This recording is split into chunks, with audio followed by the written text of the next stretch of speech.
Welcome to Dodgers Daily. Casey Porter here. So glad that you decided to tune in. Fans, today we have a very, very, very special guest. I was just telling him, Steven Nelson, is who you're seeing on the screen. A little bit nervous, way more excited to talk to a guy who just broadcasted the World Series. Steven, thanks for joining.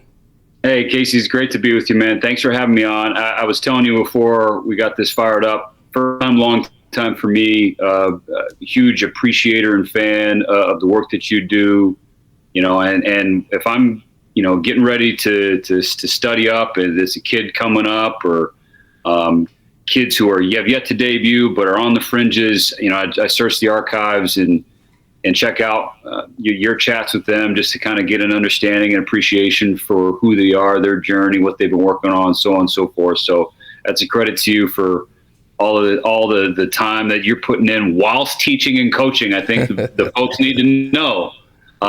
So anyways, I just say thank you.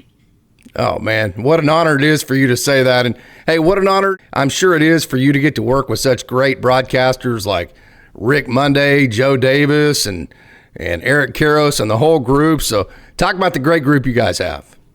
Yeah, it's a special team. It really is. I've talked about this before, with fans around the stadium. I imagine that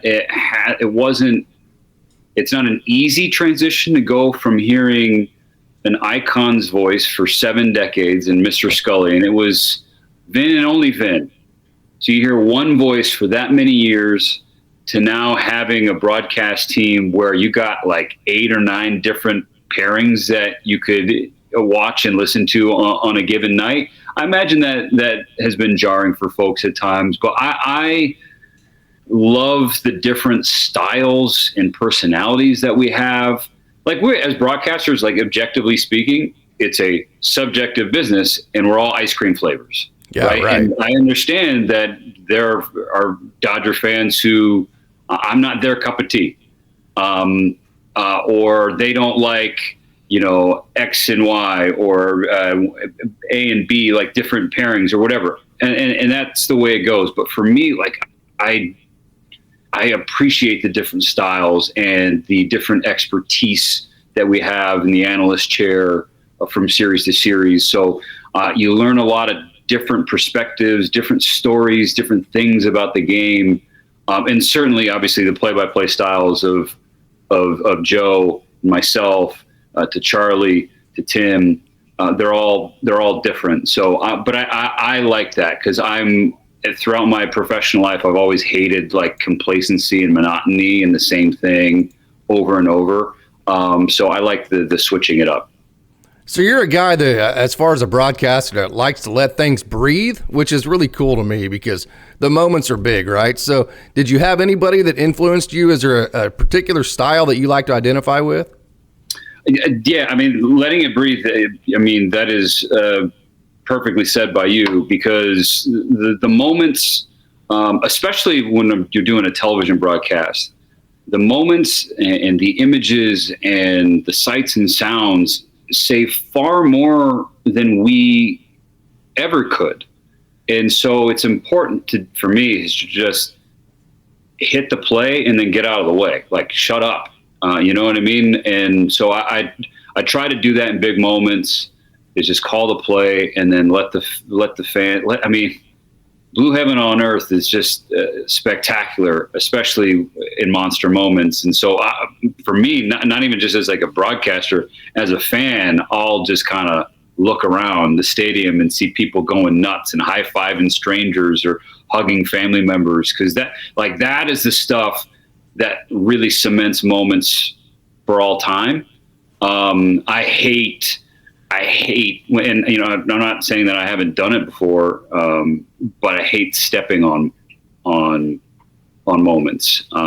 So that's a huge part of my kind of philosophy as a broadcaster. As to like who influenced me, I think every broadcaster is some kind of amalgamation of all of the people that they watched and listened to growing up. Yeah. And for me, growing up in Southern California, you have Vin Scully and I hitting for the Dodgers. You had Chick Hearn for the Lakers. You had Bob Miller and Nick Nixon for the Los Angeles Kings, and so on and so forth. And so you're just kind of watching broadcasting greatness every single day, no matter the sport, and then you flip on ESPN and, you're watching Dan Patrick and Keith Olbermann and Stuart Scott and Scott Van Pelt and, or locally Rob Fukuzaki and ABC7 and like all of their, you take a little bit of all that, you learn like, okay, what did they do in this moment? How do they manage this situation, big or small? And then ultimately you kind of marry those lessons with who you are. It's the cliche is find your voice. It took me some time as a young broadcaster, I think, to figure out who that was. I definitely kind of lost it at certain points and had to like kind of recenter myself, not to get too deep. But I think, ultimately you can learn a lot from all these legends, but if you're not yourself, then you're just kind of a cheap imitation and you don't want to be that. Yeah. So the Freddie Freeman home run, of course, you do all this prep, you do all this work and you get ready for all these moments. Yeah. But was that a situation kind of like as a player where you just kind of black out and you don't even remember what you said? 100%. Yeah. 100%. Could not tell you. The only thing I remember, I like vividly remember, was in sort of the afterglow of the moment during the celebration, was trying to give a nod to Fernando and Vin, in saying, if you have a sombrero, throw it to the sky. The Dodgers win game 1 for number 34. Cool. But in the moment, it was just a lot of screaming and yelling. It's just a lot. I felt bad for Mo and Dwayne McDonald, our producer, and really anybody who was listening to the audio broadcast of that, because it was just, there was no professionalism or commanding of the moment. It was just like I lost my range and everything. But and I was lamenting that afterwards, and I was texting with a broadcasting friend, and forgive me if there's a language thing here, but he said, if you can't lose your shit after a walk-off home grand slam in a World Series, then you can never lose. Then you can't lose it anytime. So, and I did. I definitely lost it. But that was talk about all-time moments. That's it. What was the commercial break like right before the last half inning of the World Series when the Dodgers clinched? Ooh. Great question. For me, it was, I was definitely charged up. For Mo, he's seen and done everything in the game. He's won a World Series as a player. He's obviously called World Series as a broadcaster. And so he'd probably tell you he was as calm as can be. For me, that was my first time being in that situation. So the butterflies were definitely going for me. After the Dodgers went up 3-0, started talking with my wife about like, hey, like what would you say if and when they pull this off? Like, what would you say? And so you start thinking about different things here and there. Ooh, that'd be good. That's a little too cheesy. And then they lose game 4. And then I'm like, okay, well, even thinking about it is jinxing it. I was stupidly superstitious during the of course, like unknowingly superstitious. Sure, and again, I have zero impact on the game, and yet I was still like, if I don't do this, they're going to lose today. Yeah, don't ever talk about a guy being a good free throw shooter, right? Like something so stupid as I made a mistake in my playbook earlier in the postseason, and I needed to borrow Rick Krajewski, Dr. Rick, who does our research and stats. I needed to use his whiteout to fix it. And then they won. And I was like, well, Rick, I got to use your whiteout again today. And so even if I didn't mess up anything on my scorecard filling it out before the game, I still said, Rick, give me your whiteout. And I would just draw a white line on my scorebook. That's how superstitious I got. So after they lose game 4, I'm like, I cannot prepare anything because I'm going to jinx it. Game 5, they lose 5-0, or sorry, they go down 5-0, and you're thinking, okay, they're going to lose this game. We're going back to LA. Mentally, you're starting to have the wheels turn toward game 6, and then they come back and tie it. Yeah. And then they take the lead, and then reality hits me like, I didn't do my homework, and the test is now. I don't know what I'm going to say. So it was, but I guess it works out a little bit more organically that way. And yeah, but as for the commercial break, I can't speak for Mo, but I know I had the butterflies going just like every other fan watching. Yeah. Oh yeah. Yeah. So the Dodgers, I get to be around it at the AAA and the AA level. Yeah. It's the most positive work environment I've ever seen. It's absolutely unbelievable, which in the game of baseball, it's such a game of failure. There's so much negativity. Yeah. And it is so long that positivity really makes a big difference for the players and the managers. How does that work for a broadcaster? It's a great question. I think the fact that the Dodgers not only strive for success every year, World Series or bust, and that is openly talked about from day one of spring training. The fact that they've experienced so much success, it's not this foreign thing. It's almost expected.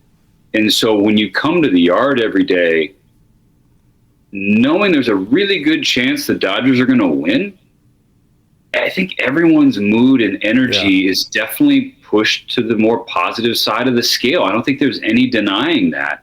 And so then it just makes things a little lighter, as it should be. Like, it's baseball. This is sports. I'm broadcasting a kid's game. Like, this isn't real, and so, when you could just have fun chats by the cage with guys and not, of course, during the course of 162, dudes are going to go into slumps, and some of them are wretched and awful, and they feel like they're never ending. And so then you have to have your feel, and you can't be like jokey smiles, all smiles if a guy's in an 0 for 18 and searching for it in the cage.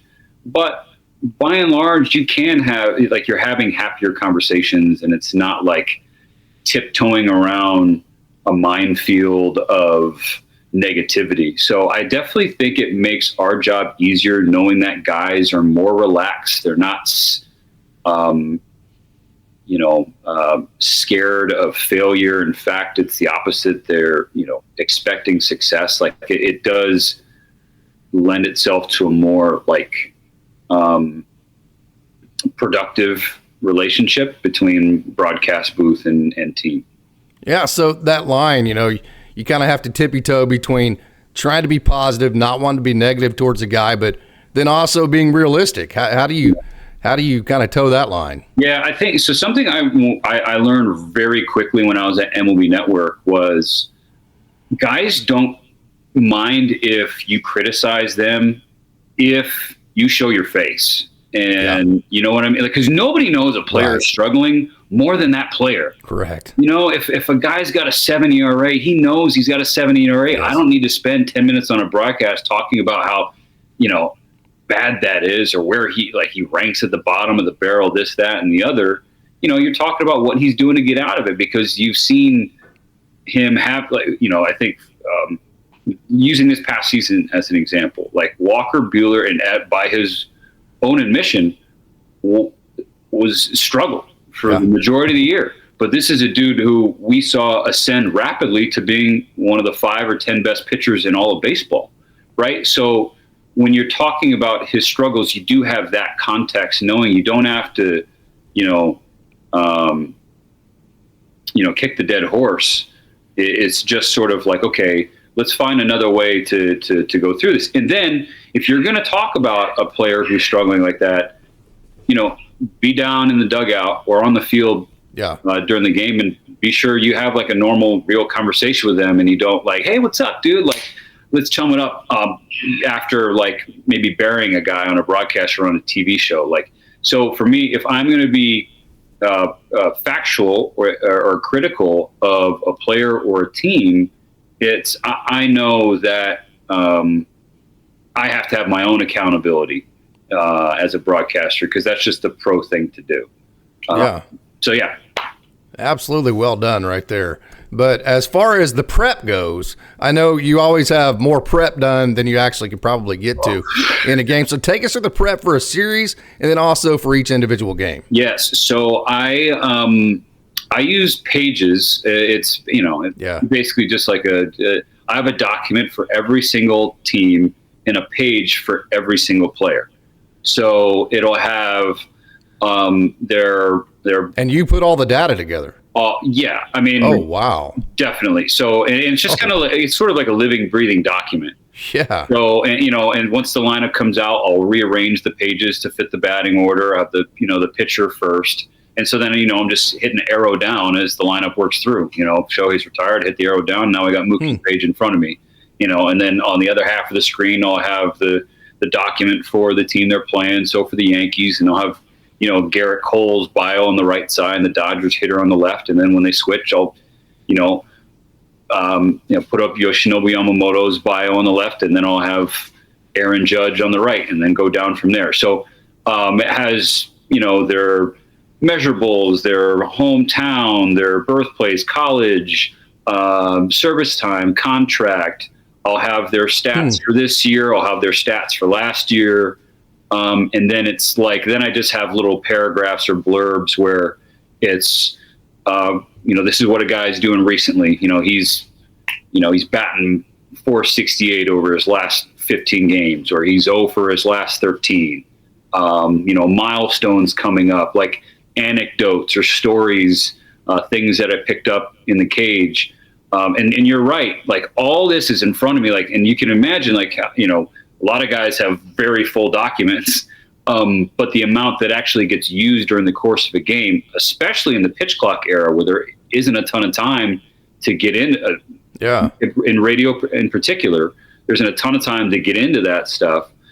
You only use like a small percentage of your prep, but I feel better and work more confidently knowing that if I get into a situation where, all right, Mookie's up with runners on second and third, I can very quickly just look down at his page. I know I have his risk numbers, or risk with 2 outs numbers in front of me that I can reference or tee up EK or tee up Oral to talk about that situation, his kind of ability to produce in these situations. So huge on prep, but not over reliant on that prep, because ultimately you have to call what's in front of you, and you cannot, you have to do justice to the game. You can't force a story just because you think it's good, because then you fall behind, you step on moments, or you just kind of miss the boat. It's like, okay, it's one run game here in the 8th inning. Like, I don't, that spring training story you got about Gavin Lux is really fun, but not necessary right now. Like, so that's the balance you have to find. Yeah. So how much of that stat stuff is you finding it from your own pages and it coming through your ear from the statisticians that are working for the Dodgers? So all the stuff on my pages is done pregame. A lot, again, I referenced his name earlier. I'm going to say it again. Rick Krajewski, Dr. Krajewski, Dr. Rick. We talk about him all the time on the air. That's because he is second to none in the business. He is, like, every series, he sends out series notes on the Dodgers and the opponent. Like, he has pitcher notes for the starting pitchers every single day. He has game notes recapping what happened last night, and they are so in the weeds. Like, if we want to know, where hitters are having success against an opposing pitcher, Rick has broken it down. Like, he is his slider is his bread and butter, but his fastball is getting crushed right now, especially on the upper third of this. Like, that's how detailed he is. So we are not wanting for information. But again, you do have to find that balance of, like, you don't want to inundate the viewer or the listener with there's so many numbers, as you know, Casey. Like, you could, you could talk about any one statistic or a billion statistics for every, especially in this game, right? So you don't want to inundate that. If Oral, this is something he talked to me very early about last year. My first season was, if I'm referencing a guy's numbers, like, maybe you shouldn't also reference numbers, or if you reference numbers, then I'm definitely not going to throw more numbers out there, because then viewers are like, wait a second, he's 6 for 15 with this, but he's also batting this. Wait, what number did you just talk about? And so then you lose people. Yeah, right. So again, it's just a balance. But Rick, he is like, and then, so that's all the pre-game stuff. In game, he is unbelievable at anticipating situations where I'll like look back, like, hey, let's say we're in the sixth inning and there was a leadoff walk. I'll look back and be like, how many first pitch strikes has this guy? And Rick just hands me the card. He already has it. And oh, really? Like, he is unbelievable. So like an index card? Yeah. Oh, cool. Exactly. Yeah. So he'll just be passing index cards the whole game. So I would love to take credit, but that would just be a total lie. If we say anything that is anything close to smart or interesting, the odds are that it came from Rick. Yeah. So the actual execution of radio versus TV, I did a lot of radio. Yeah. And then I did some TV, and I was like, okay, I went back and watched it. And I was like, that's weird, because like I'm doing play-by-play for a TV event and I'm describing things that people can see. So it's a different dynamic. So can you kind of explain the difference between broadcasting a radio event and a TV event? It's a totally different job. Yeah, it is. And that was underscored this year because I hadn't done radio since college. So I had really only done play-by-play, and I'm still pretty new to doing play-by-play, certainly new to doing it full time. Like, I only started doing baseball play-by-play after I joined MiLB Network in like late 2018. So I still feel like I'm learning. But from radio, like there wasn't a ton of experience for me to draw on. The joke, like, I love Chapman University, D3 for life, small school here in Orange County. I love calling games in this little shack on the top of the bleachers at Hart Park. Wildly different experience than calling a World Series game at Dodger Stadium, the Dodgers and Yankees, right? Like, I can't draw much from that experience doing college games to this. So it was, there's trial by fire and there's trial by inferno. That's what this year was doing radio. Thank God for Rick Monday and Dwayne McDonald and David Vassay for being so encouraging. Like, Mo was validating and would give me little pointers here and there, and just kind of got me comfortable. But it's hard, really, going back and forth. So say I do a series for radio, and then I'm on the next series on TV. Like, there will be times early in games where I realize like, I think I'm talking a little too much. Yeah. And vice versa. I do, a long homestand, and then I do a game, go to radio, and I'm like, I'm not describing nearly as much as I should. Yeah, they need to know a pitch he is through, right? Yes. And so that's why, like, during the year, I made sure to ask every veteran broadcaster who I know has done both, whether it's John Miller with the Giants or, Matty V. It was obviously a coworker and a mentor of mine when I was at MiLB Network. Dave Fleming, the list Dave Sims, the list goes on and on of guys that I would bug to be like, hey, like, how do I navigate these two very different bodies of water? And the thing that it's just the simplest things too. Like, John Miller was like, it is. Yeah, he's like, the only thing that you need to be worried about is making sure people know the score of the situation. Like, at least once in AB, you say the score, you say the situation. And then Boog Shambi was like, always be further ahead of the play than you think. Like, say, here's the pitch, even though he hasn't started his windup, because then you're never chasing the play. So those little tips helped me so much this year, sort of figure out how to do both, or try to do both. It's harder than people think. I can just tell you that. But hey, you're the only Asian American Major League Baseball announcer, so I'm sure you take a lot of pride in that. And then whenever the Dodgers, so I believe you're fourth generation Japanese, so when the Dodgers signed Shohei Ohtani and Yoshinobu Yamamoto, that had to have several layers to you, right? Oh, it did. So I appreciate you asked about that, Casey, because it's the thing that I'm most proud of, and the thing that is most precious to me in my professional life, because that's where I hope I can have the most impact, right? Like, I don't feel like the caliber of broadcaster who's going to end up in Cooperstown, but I want to be someone who is available and accessible to, young Asian American broadcasters, minority broadcasters who are trying to find their way. Because ultimately my time will come up at some point, and I'm at total peace with that. And so I want the next wave to be ready. And so whatever experience or knowledge I can impart to help them along, like that's the most meaningful for me. Now, from a personal standpoint, you talk about the relationship between the Dodgers and the Japanese baseball community right now. Like, it is. Oh, yeah.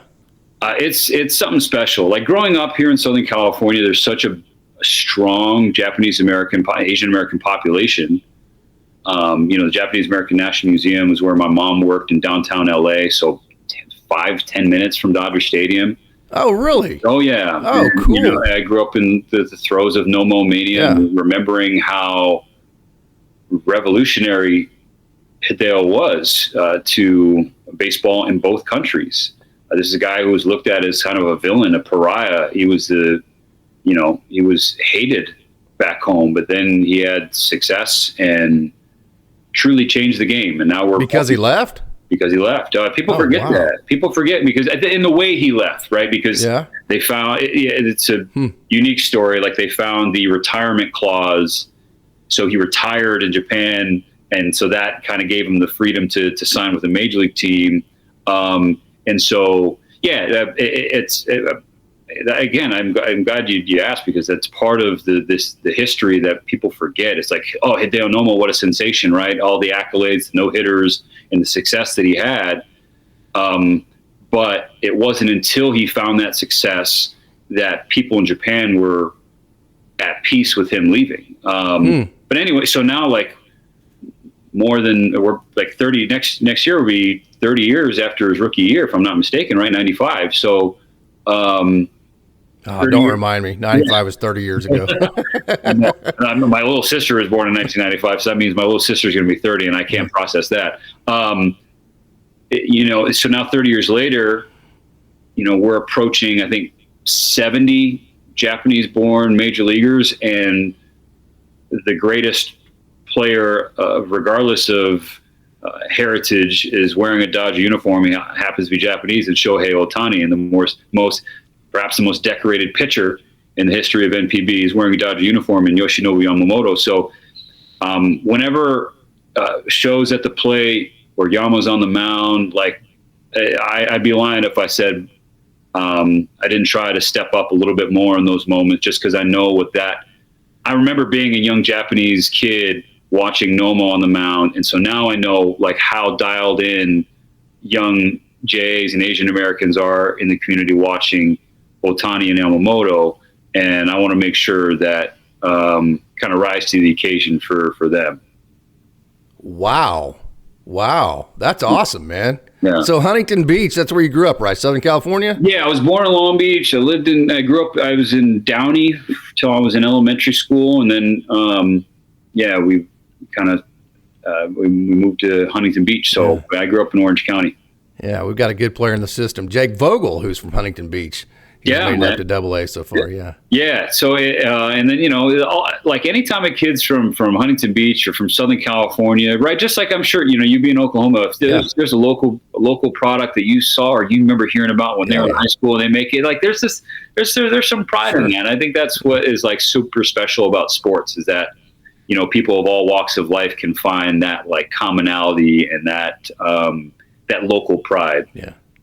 No doubt. Baseball makes the world really small. You learn that really fast. But, hey, being a diehard Dodgers fan growing up, did that add layers to just making things easier or harder for you as a broadcaster there winning the World Series? So I'll have to be honest here. Like, I did not grow up a diehard Dodger fan. Okay. I did not grow up my dad's from outside Chicago. So I grew up a White Sox fan. Funny enough. I'm sorry. Thank you. So you're a Chicago fan and it's not even Cubs. I'm just sorry for that. So my grandparents, my uncles, they all bleed Cubby blue. But my dad growing up, he, like, I don't know if he didn't want to root for a teddy bear or what, like, he hated the Cubs and he loved the South Side. He loved going to Old Comiskey Park. Yeah. Did you ever get to go to Old Comiskey? Yeah. Not that I have memories of. Yeah. Definitely, been to games there, but not. I don't have. It's hard to. I just kind of lean on the stories of my dad. So I followed my dad for all the sports fandom. So it was the White Sox, it was the Bears, it was the Blackhawks, and it was actually the Lakers. Funny, he didn't like the Bulls. So I grew up in the era of Jordan not liking the Bulls. You can't figure it out. But anyway, I grew up a White Sox fan in Southern California, but all of my aunts and uncles and cousins, they're diehard Dodger fans. So we would go to the stadium, go to lots of games at the Ravine. And so there's definitely those memories of that.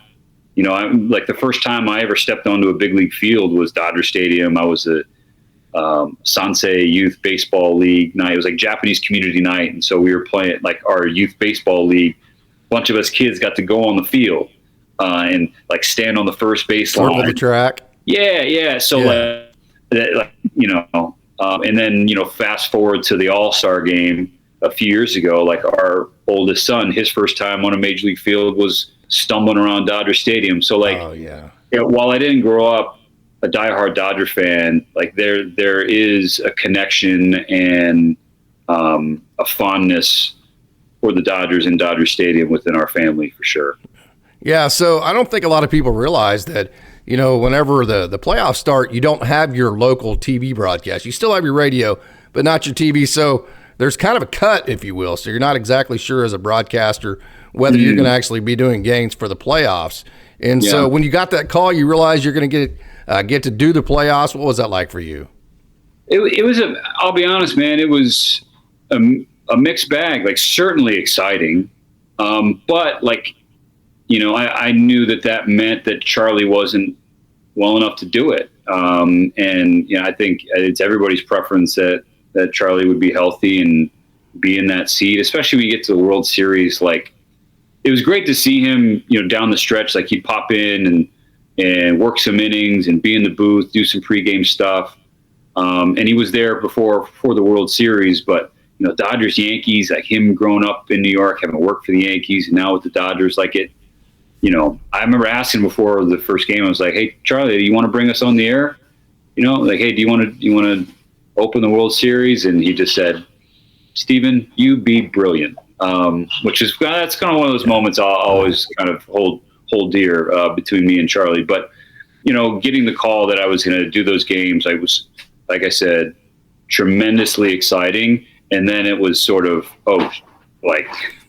this, all right, this is happening. this is happening. I need to hit the books and be ready to go. But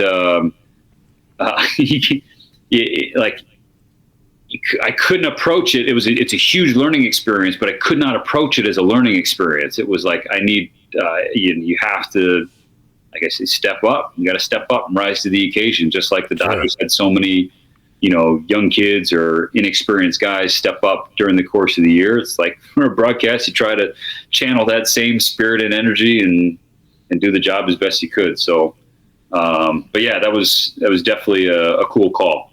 You can always tell whenever something happened that you weren't expecting because your signature call on it is, "Did you?" So where did that come from?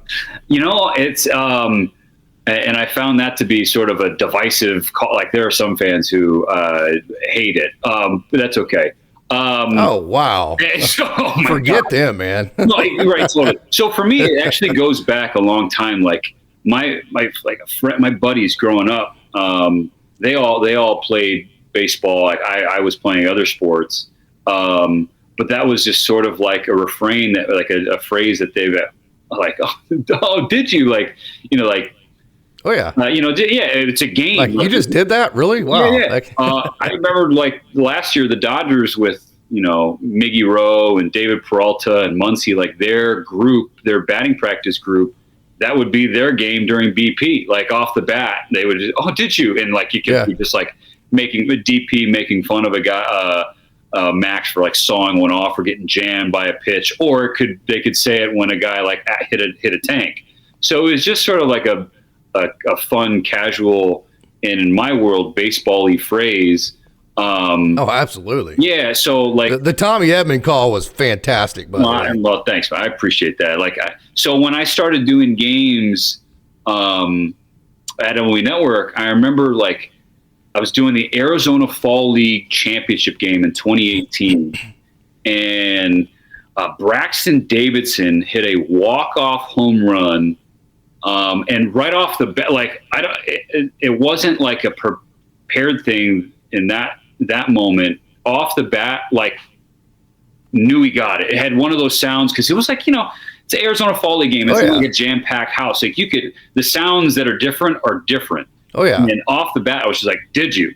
And it was a walk-off home run. He actually like broke his foot rounding the bases. But anyway, like, and so some of the crew was like, "Hey, like I really like that 'Did you' thing." And I was like, honestly, I didn't think about it. But then it was like, okay, like maybe I can kind of roll with that. Like, moments that I feel are big or plays that are surprising. That's something that like I always enjoyed like saying coming up. And so maybe now there's something there. You do run the risk of overusing it at times. So, certainly cognizant of that. But yeah, that's just, that's the origin story, so to speak, of Did You? That is a very in the weeds question of you, Casey, and I appreciate you for asking it. Oh yeah. Yeah. And the Ohtani call, Ohtani, you are inevitable. I mean, that's the most original call I've ever heard in my life. Did that have any background to it, or did it just happen? No, again, so if you weren't living in my brain in the moments leading up to that, then it was probably like, what? It was awesome. There is like the Marvel Universe tie with the Thanos, right? He's like, I am inevitable in the snap, whatever. Spoiler alert for those who haven't watched those movies. But I remember thinking, sometimes you're watching the game and you get a feeling about a guy. You don't know if it's going to be a home run or a big knock or whatever. Because it was organic. It had to be planned, but it came off organic. No, it really. Like I just remember thinking, I was like, I'm like being convicted that he was going to tie the game. I don't like putting that out there because like then I think people do that all the time, and then that clip goes around like, oh, we predicted it. I was like, yeah, well, if a broadcaster does that like a bunch of times a series, like eventually he's going to run into him. Yeah, right. To steal a phrase, but I just remember feeling in that moment like shows coming through that I didn't know Mookie would. The Mookie one, I had nothing. Like when I was not expecting back to back, but Ohtani, I just had a feeling he was going to come through because, of course, he would. So like with him, there is that feeling of inevitability, especially this past year with the tear that he was on. So that's where that one came from. And the back to back with Muncy hitting the last one, that was a really cool one too. Oh, that was a fun night. It was a weird night. That was like there was so much early. It was like, wait a second, we're in the second inning. I'm exhausted. I'd never done back to back home runs. So I think I might have. I don't remember exactly what I said for Tommy.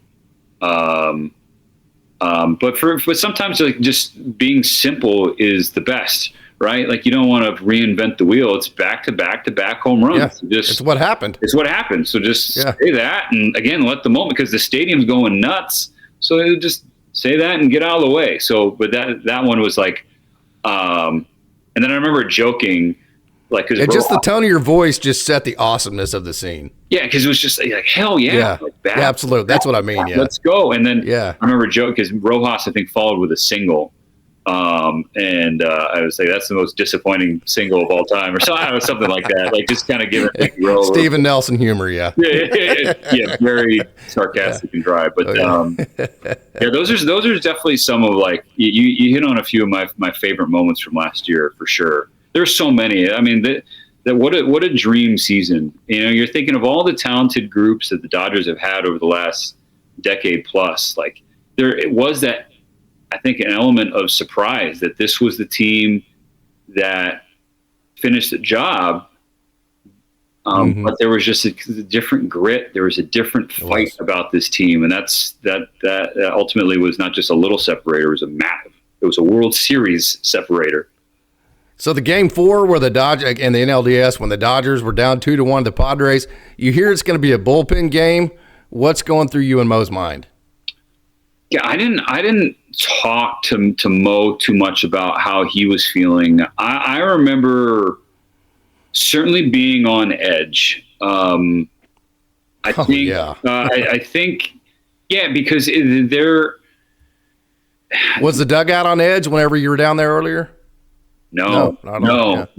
And that should have been the sign to all of us that things were going to be okay and work out. Right. But there was, I think, for anybody else who was like outside the clubhouse, which is, it's important to note, like we're around the team every day, but we're not inside those 4 walls. Yeah, right. Absolutely. And I try not to go in there too much because I think the clubhouse guy, that's their sanctuary. Obviously they have, media members who that's their the time where they're available. So I usually don't like to add to that. Sure. So I usually leave them alone in the clubhouse, but we're not in there. So we don't know the pulse or the true beat of the team's heart going into any game, let alone game 4 of the division series where you're staring at a 3rd consecutive first round exit in the face. So if you're outside those 4 walls, you'd be lying if you said you felt confident about the remainder of that series. You're just a liar, or you had a crystal ball. But so the biggest thing I was worried about going into the postseason was first innings. Once that ball started rolling, there's 1-0. Brazier did a great job. He really did, man. Yeah. I know kind of people. I was so nervous. Oh, yeah, man. Because you're if that gets off to a bad start, right? Because at the time, the Padres were riding high. They had all this, confident energy, and they were mashing. Right. And they're good, by the way. And they're really good. And and then if Brazier, had a bugaboo, if you saw him stumble, typically it was like the loud contact or the home run ball. Mm-hmm. And so you're like, oh gosh, you fear this could go sideways really quickly. But he threw up a 0. Yeah. And then there was another 0. Yeah. Another 0. And then it really started to snowball. And then you were like, so that was, shout out to the dogs, man. I mean, legendary. Yeah. Truly, the ring doesn't happen without their game. It just it goes back to them, in game 4 of the division series. So, appropriate, I think, given how much work the bullpen had to do during the regular season just to get them there. So the fact that they ultimately saved the season, I think is a really poetic thing about the 2024 Dodgers. So let's back up to last season's offseason. When you get Ohtani, you get Yamamoto, you get Glasnow, you get Teo. And then let's combine that with the trade deadline when you get Flaherty and Edman and Kopech and these guys. Was that the greatest combination of an offseason and trade deadline that you've ever seen?